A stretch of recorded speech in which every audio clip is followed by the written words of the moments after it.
We found a financial bubble in the taxi medallion industry, very similar to the obviously much larger bubble in the real estate industry.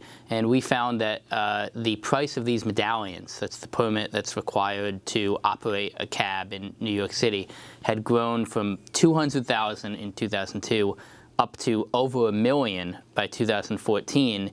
Even though there hadn't been any change in what the cab could generate on the road. And we found that the reason for that was really people in the industry leaders artificially inflating the price and then making hundreds of millions of dollars by providing these reckless loans to drivers interested in buying medallions.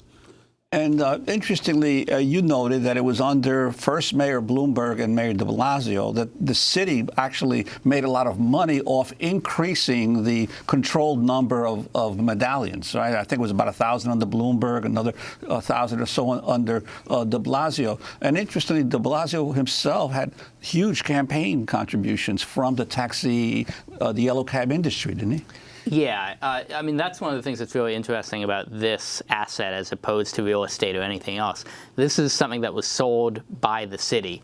And we found that the city actually knew that the prices were inflated, but still sold these medallions at these very high prices.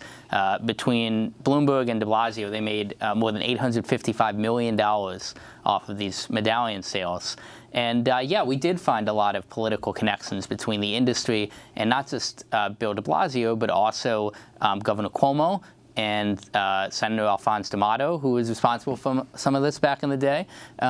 We found that the taxi industry is one of the more politically connected industries. And if you look back in history, the taxi driver in New York used to be kind of a classic New Yorker. I think we have this image from the TV show Taxi, which is before my time. But in recent years, 91% of taxi drivers were born outside the United States. 40% of them were born in South Asia. But that was a factor that really contributed to this, because a lot of the people that were buying these medallions did not speak English fluently, did not necessarily understand what they were signing up for, and that left them vulnerable.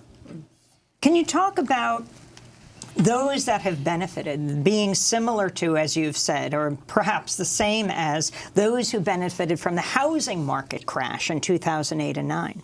Yeah, we found a lot of similarities. Similar lenders issuing the loans, but also the lending practices themselves.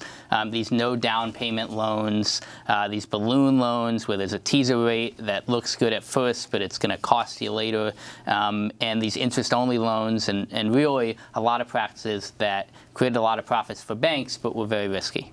And what about the impact of Uber and Lyft and the black car industry? Because clearly there are about 13,000 yellow cabs in New York, but there are more than 60,000, as I understand, of black cabs and others that are doing working for Lyft or Uber and these others. What impact did that have on the ability of these drivers to be able to get sufficient money to pay off these medallions? Yeah, it's had an impact, no doubt about it. But one of the things we found in our story was it's actually had a smaller impact than you might think.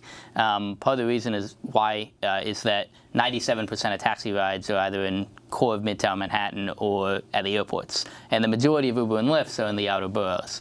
So if you look at the revenue per cab, it's only down by about 10% since Uber and Lyft came. But the problem is that they were operating on such a thin margin, and it was so unsustainable and so unstable already that even that relatively small revenue drop led to this huge catastrophe.